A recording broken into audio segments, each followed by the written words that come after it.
Today's TV review is on one of my favorite childhood shows growing up. I'm excited for this one. It was so much fun to watch every episode once again. Well, actually, for the first time. I missed some episodes when I was growing up, I guess. But check it out. You should know already. Heck yeah.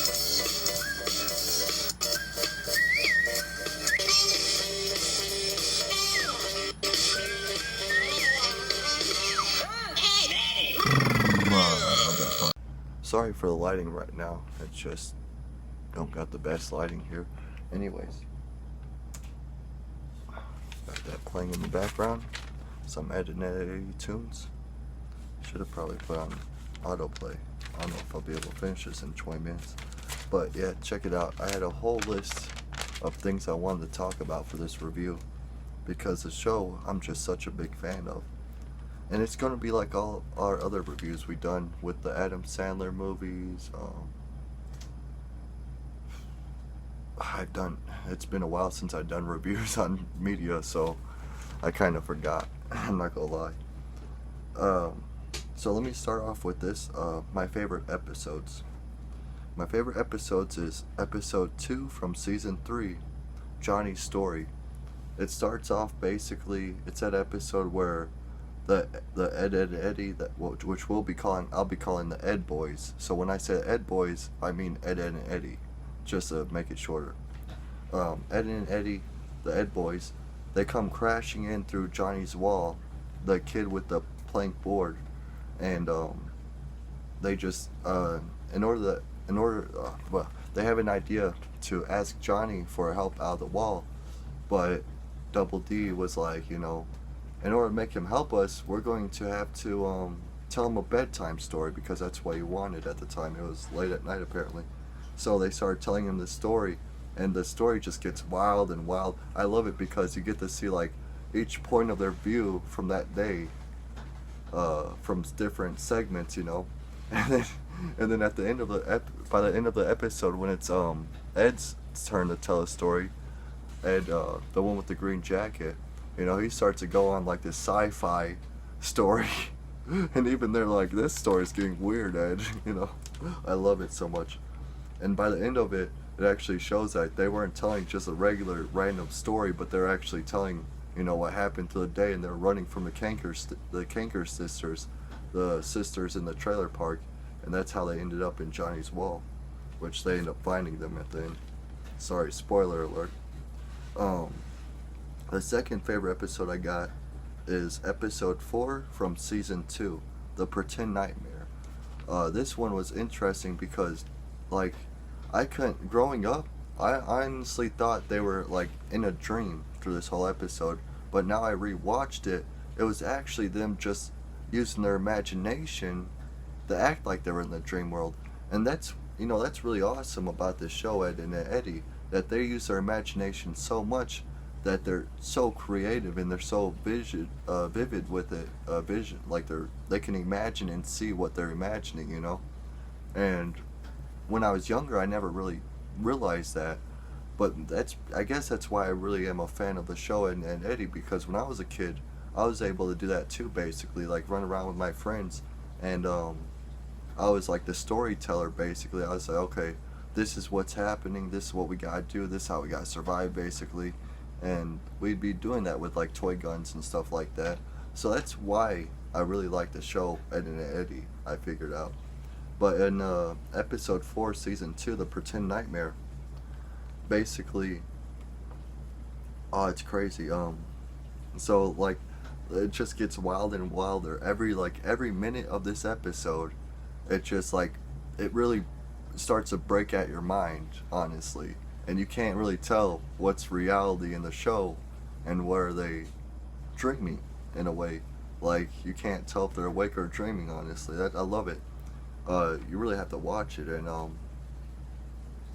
by the end of it, it's so funny because they're all looking at them like, what are they doing? And Double D, the whole time she's just writing down everything basically that they're coming up with. So making a big they're trying to come up with ideas for scams like they do in every episode, but they're trying to use their dream ideas for it. Which, does it help? Not really. If anything, it helped them have fun that day, that's for sure. Alright, my third favorite episode is episode 5 from season 2, Cowboys. This is when they got a box of turkey basters, and they were handing them out. And a turkey baster is that long tube with that rubber ball at the end of it. But it's funny because they didn't call it Double D knew it was a turkey baster, of course, but Ed, the short one, basically right away he turned it to a scam. He's like, "Oh, that's not a turkey baster. Are you crazy? This is a Canadian water gun." So they hand them all out to the kids in the cul-de-sac, and they basically become the Wild West, like with the water gun turkey basters. And it's awesome how they like. It's pretty awesome. If you like cowboy movies and cowboy TV shows, you're gonna love that episode of episode 5, season 2. Well, they do that. Alright. So, now we're gonna name my least favorite episodes. This one was pretty easy because just like when I was a kid, I knew what my least favorite episodes were. Oh, the camera's falling. So, I knew what my least favorite episodes were right away when I seen them on TV. And sadly, it was at the end, like the final season. So, like the last season, Ed and Eddy, I kind of quit watching, and that's where the episodes I didn't get to see came from. First, we got episode 3, season 3. Ed's Grounded. This one, it kind of like, because there's a few episodes in it. If I gotta be a little quicker because the camera keeps dying.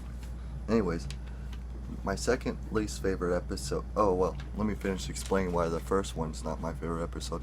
Because things like the small simple things, they drag on for a little bit too long. You know, it's like they take a joke. It's like when you make a joke and then you keep on going with it's like a long joke. You know, that's what I'm trying to explain. It feels like it's just too long for a simple explanation of something not that big of a deal, in a way. My second least favorite episode is episode 7 from season 4, The Stuck Quarter. The same reason with that one. Like, the whole episode, they're trying to peel up this quarter stuck to the ground, and they do everything to get it. And it turns out, like, Johnny comes along and he's like, "Oh, I told you, Plank, this would keep our gum safe." And then he pulls up the quarter easily, and he grabs his piece of gum and just walks off, and that's how the episode ends. And it's just like, what? Like, they didn't get the quarter, and they just spent the whole episode, you know, over one thing, one place. You know, it's kind of boring. Alright, my third least favorite episode is episode 2 in season 5, and that's basically when the school episode started. Little did I know, they actually have a lot of things in the background that's like secret cult signs, basically.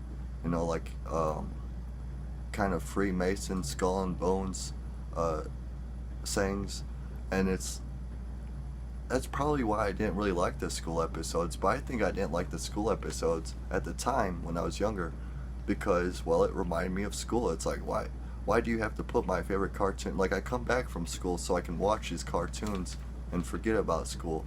Now you got these episodes about school? Heck no, not for me. Alright, so what's weird to me about this series, this one is pretty weird, honestly. Imaginary friend Jim. Now, I'm pretty sure a lot of people didn't realize this, but Ed's plant, or Double D's plant, when he was going around labeling everything, he labeled his cactus plant called Jim. And, you know, okay, that might not be a weird thing, but then,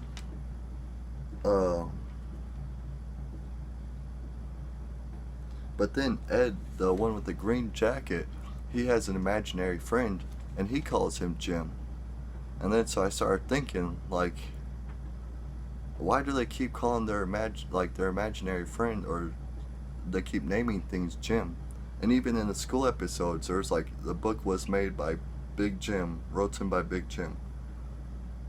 And then that's when I actually, like, I looked at the end credits and I seen the creator or the producer of the show is called, his name is Jim. And so that's where they got the name from, Jim. So basically there's like a little Easter egg. That's pretty cool that they did that, I thought. Still weird, but I think cool. Favorite characters? This one was interesting to me because as a kid growing up, my favorite character was Ralph, the farm boy. Why? Because he was strong and because he kept having these crazy sayings like that I never heard before, but they were just so funny to hear. And every time when Ralph showed up, it was like, you know, you're going to get a laugh at those times. And even today, even as I'm older and adult, he's still my favorite character. That's really awesome to me and interesting. And then my second favorite character in the show is Ed, the one with the green jacket, because he's strong and he likes horror movies and sci-fi movies. I like horror movies. I might not like sci-fi movies that much, but hey, a sci-fi horror movie I can get down with. And then my third favorite character of the show is Big Jim. Yeah. I chose because I didn't really have a third favorite character. It was just Ralph and Big Ed, you know. But so since they're all having an imaginary friend called Jim, I might as well make my favorite character Jim because that's so interesting to me. I guess Ed's imaginary friend Jim, that Jim, because it's so wild how like he has a power, like he was basically a poltergeist. Let's be honest. When you watch that episode, I'm not sure which one it is, but you'll see like Ed's imaginary friend has a power to like just beat up the short Ed, and then the whole cul-de-sac treats him as if he's a real person, even just because of over some gifts, and that's pretty smart. What's interesting to me, these are some interesting facts. The Kanker sisters' room is like all three of the Ed boys' room mixed in one, seen at the end of episode 11 in season 4, called Little Ed Blue. That was very interesting to me. It was like, of course the Kanker sisters are in love with the Ed boys because they have the same thing, unless if they stole from the Ed boys, it doesn't make any sense. Why, like, they have the same, like, if you imagine if the Ed boys shared a room, it would look like the Kanker sisters' room. It really would. They have like a little bit of Double D stuff, a little bit Ed stuff, and a little bit Eddie stuff. It's really interesting to see. I guess that's why they're such a perfect match, I guess. I don't know. And then another interesting fact to me is the parents in the show are giants. Trying to save battery by cutting the video up a little bit. But yeah, the parents in the show are giants. Seeing arms, you can see their arm. Like, you don't really get to see the parents through the show. Like, you don't get to see the full character of the parents, but you do get to see their arms in the episode 2, at the end of episode 2 in season 5, when Eds are punished for their report card. You see Eddie's father arm is like it's as huge as Eddie is, the short Ed, and it just pulls him by the arm, and like it's just crazy to see. And then you see Ed's mom arm, a long skinny arm, and even her arm's the size. So I had to switch over to the other camera because, well, the other camera just kept dying. But hey, we got what we can do, you know? Alright. So yeah, the Ed's parents, or I think all the parents in the show actually are just like giants, honestly. And that's pretty wild to me. Really imagine, like, I never really realized that when I was younger. Alright, another interesting fact is Eddie, the short one, he really hates birds. And I know this because, not only because he says it like 2 times through the series, but he actually says it this one time in season 1 to season 4, he keeps talking about it. And there's this one episode where Johnny becomes this watermelon superhero guy, and he's holding up a quarter, and they're like, "What is that, a bird? A plane?"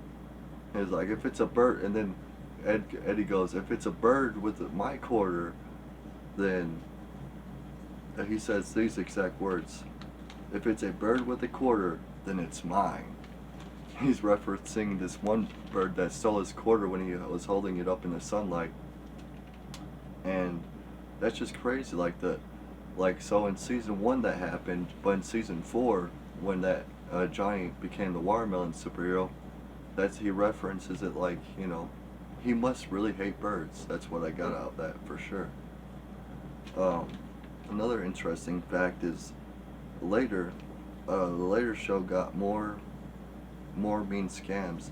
Eddie would make offering nothing. Yeah, that's interesting to me.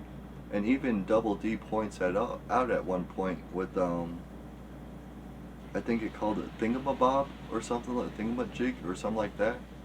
It's like they were showing this item like that could basically looks like a gumball machine, and when you press it, it gives you what you want and what you need at that time.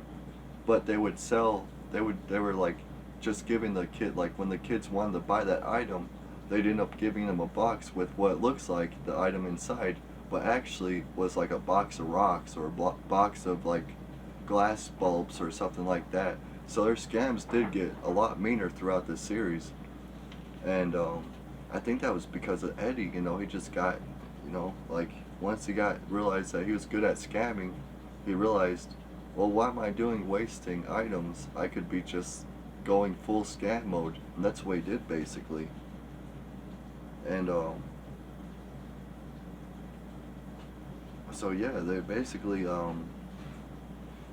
that happens around season 4 when Eddie starts to do real scams basically. I mean, before season 4, yeah, they would sell things that were basically, not necessary, or things that were basically not needed by anyone, just random ideas that they'd had, but at least they'd sell the idea, basically. They'd sell what they promised.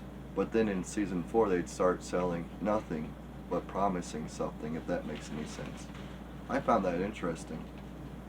Another interesting thing that might not be so interesting is Jimmy, the kid with the retainer around his, the one in the blue shirt.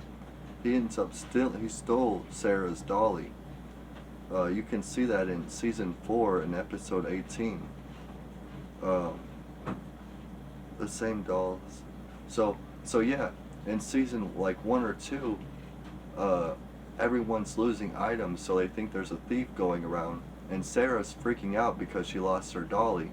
That's what she called it, dolly. That was the name of the doll, and it was this pink doll.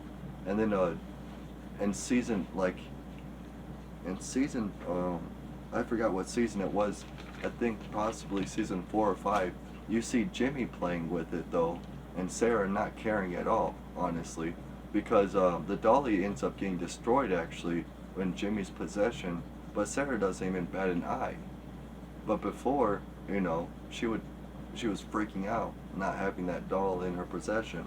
So that was interesting to me that not Jimmy was able to steal a doll, but Jimmy actually stole a doll because he was like supposed to be that kind-hearted boy that was like, a pushover basically, but he ends up being a thief. And what's interesting about this, if you think about it, sorry for the flashing, I'm not sure, I guess what that was, flip book. But what's interesting about this is like Eddie, the short Ed, he takes Jimmy under his wing before this happens, like a season before this happens. And he teaches Jimmy how to be a scammer like him. And they even reference it later in the series, in a different episode, like, don't worry, Jimmy's like a chip off the old block to you. He should be easy to work with you, Eddie. And then Eddie's like, oh yeah, right, I trained him everything I know, so he should be good at this scamming business. And so yeah, I guess Eddie was able to influence Jimmy to not only become a scammer but a thief. So that was interesting. I mean, Jimmy didn't become a scammer. Well, he did actually. He did help come up with a scam at one point. The giant popsicles that they stole fridge, and it was funny because it was Jimmy's idea to go around stealing refrigerators and cable cords, so they can make these giant popsicles that they'd end up selling. And So yeah, that just goes to show like Eddie was a really bad influence on Jimmy. I don't think most people actually caught that. Maybe it is pretty interesting to some people actually when you think about it. Another interesting, and the final interesting fact is this: whoever gets paid, the Eds aim to scam. Oh, this ain't the final one. Uh, like basically, Eddie, he has this book that he wrote down whenever someone got allowance or like whenever someone was flashing money, that was their victim to scam. And it was interesting because at one point in the series, Eddie's like, "What day is it? Tuesday. Oh yeah, Johnny gets his allowance this week. That's our sucker." That's what they'd say. And so basically, yeah, they had it locked down with their scams. Like Eddie was a good scam. Well, a professional scammer. I wouldn't say good scammer. There is no such thing as a good scammer, but a professional scammer. He was really, I guess he was good at what he does, you know.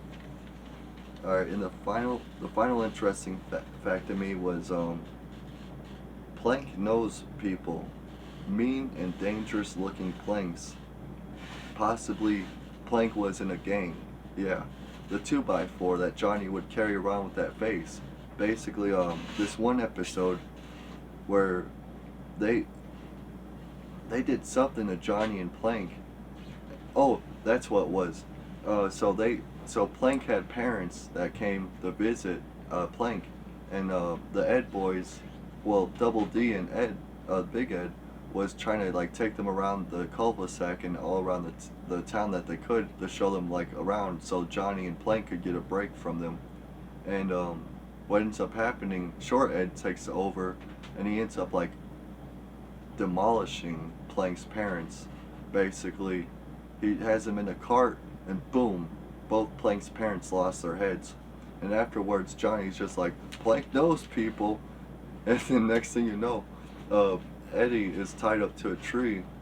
All the Ed boys, actually, all three of the Ed boys are tied up to a tree, and they're scared because there's like different planks standing around, all kind of broken and mean looking, and that was basically Plank's gang. What it seemed like to me, Plank's gang, but it could have been just Plank's old friends. I don't even know, and that's interesting to me, like because it's just crazy how far Johnny went. I mean, at this point, you know, you have to think Plank is a character of his own because he knows people and he's able to communicate with Johnny so well, and everyone else in the cul-de-sac kind of like brushes it off like, "Oh, that's just crazy Johnny."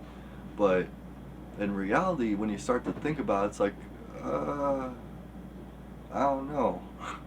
Maybe there's something to it. Like maybe there's some personality to Plank that we're not being fully told. And heck, I mean, with the school episodes, they got all that secret cult posters in the background, you know.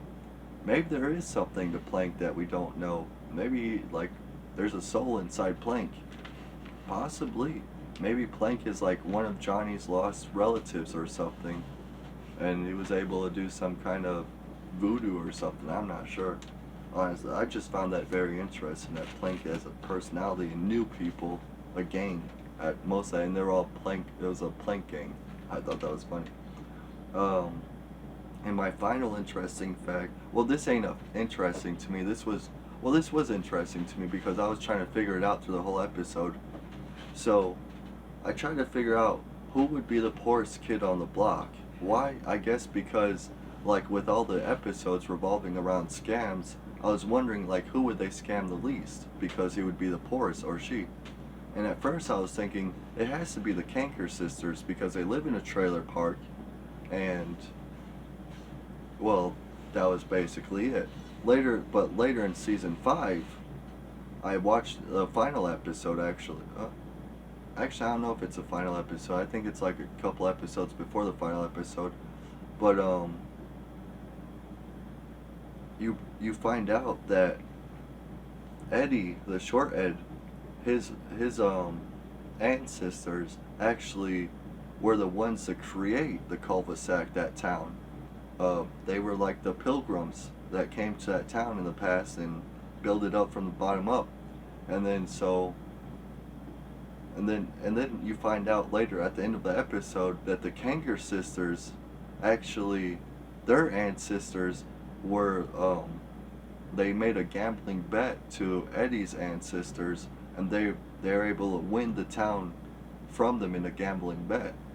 So basically, what I'm thinking is this: the Kanker sisters are not the poorest kids in the town because they got rich blood, basically.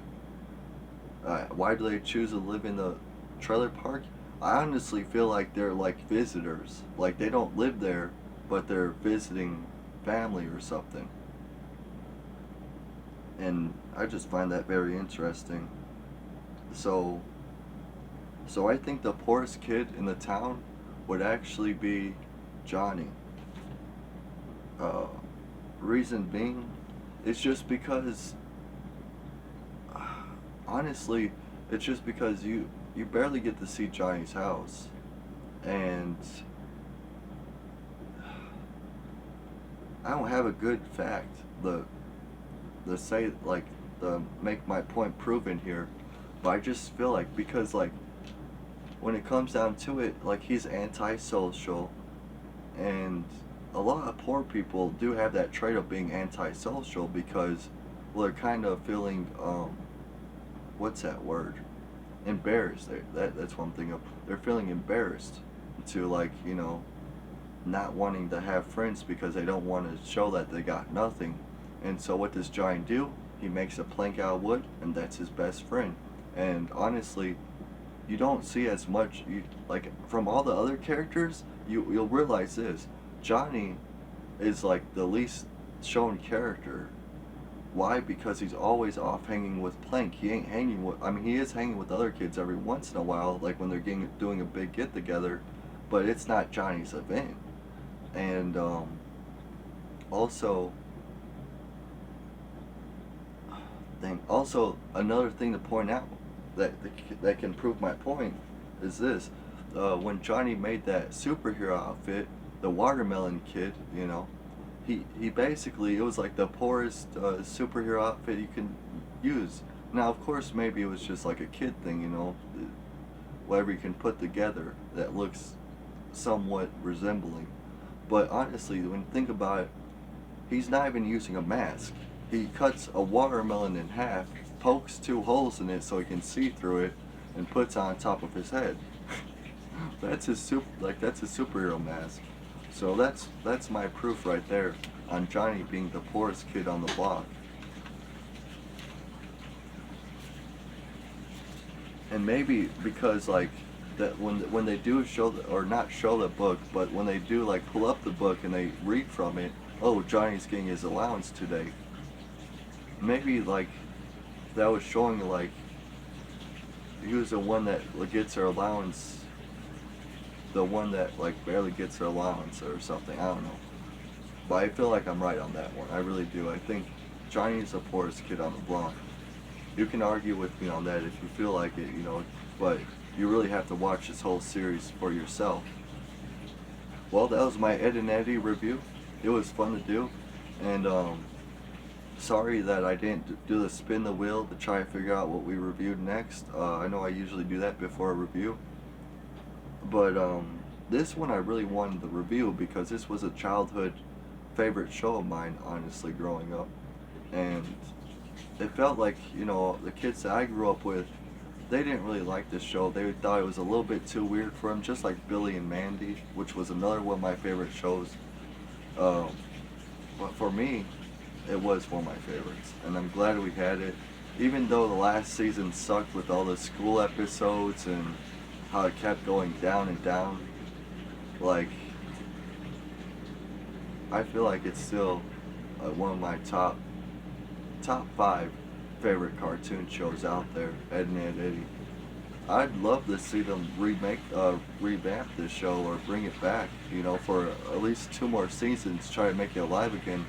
Because what happened was, it feels like they rushed the last season. I want to see what happens if they actually, had enough money to do it like with their first 4 seasons, before their last season. I'm pretty sure they could have, they could do something really awesome with it, And it's a good show. Like, you have a bunch of all the kids. Another interesting thing that I couldn't really pinpoint, so I didn't write this one down or add it to this interesting fact list, is that like all the kids, they have like a different trait when it comes. If you, I'm pretty sure if you focus on it, I mean already there's been theories done like, oh, all the kids are ghosts from different times, like different decades, which is a good theory. Honestly, I love that theory. Um, but I'm pretty sure you can watch it again and like figure out, oh, that's what it was. Each kid is afraid of something different.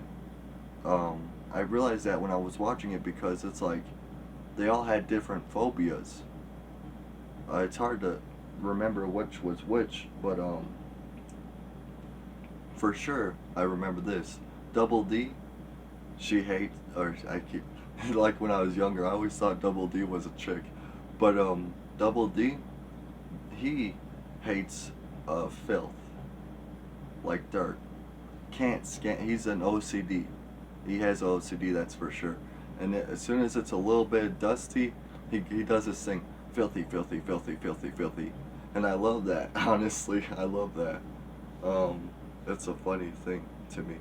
But yeah, all the kids are like afraid of something, and it's something different for each one of them. It's pretty interesting, honestly. Uh, Ed, the short, or Eddie, the short Ed, he's afraid of girls. He's afraid of talking to girls. More likely, he ain't afraid of girls. He's afraid of talking to girls.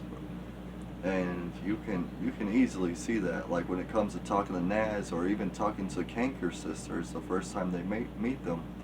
Uh, he's like very nervous, tongue swollen. I like that when they get tongue tied. They don't get tongue tied, but their tongue like swells up and becomes cotton mouth. It's crazy.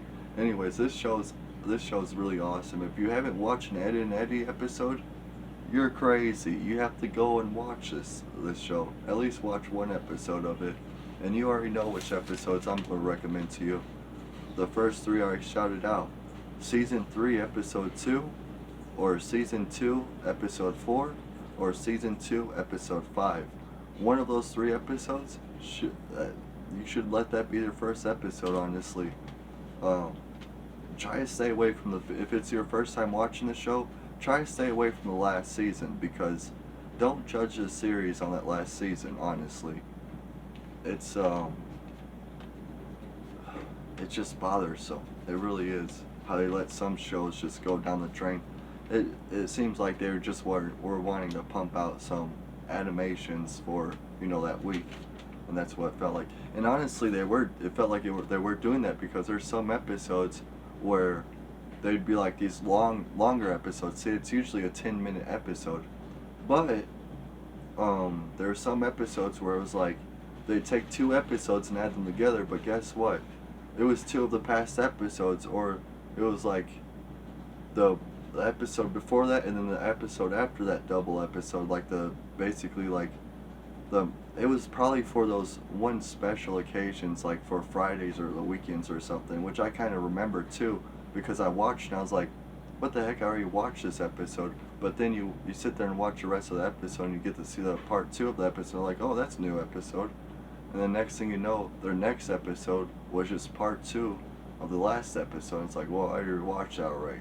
So yeah, it feels like the last season they were just trying to pump out, even the 4th season they were kind of just trying to pump out episodes. But I do like the character development they had in this show. Sorry, my camera keeps falling. And yeah, I think this is a good show, honestly, when it comes down to it. And Eddie, it's a good cartoon show.